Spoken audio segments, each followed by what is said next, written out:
KKK is involved. So it's like a crime ring. Exactly. They're alleging a security guy who's also like a really close friend of Puff's named D-Rock is involved. They throw out some names here. Now, the crime itself, people are confused about, like, they're like, well, how is he sex trafficking? How is that even a thing? But what they're showing us evidence of, text messages and conversations, is Diddy saying, yo, fly these people out.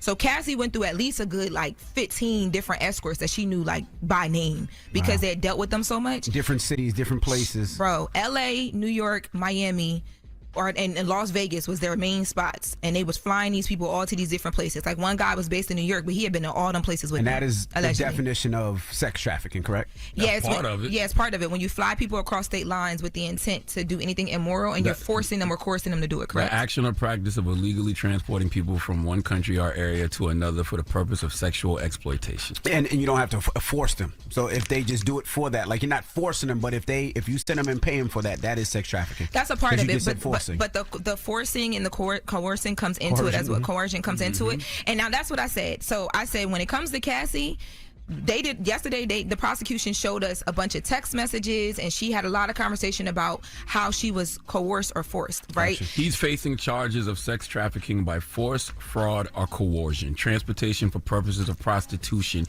and racketeering conspiracy. So the prostitution and the transportation for prostitution, boom, that's you bringing people across state lines that have sex with them and paying them to do it. On Cassie's side, the coercion and the force, they showed text messages where Puff is texting her and saying things like, threatening to blackmail her with freak-off videos.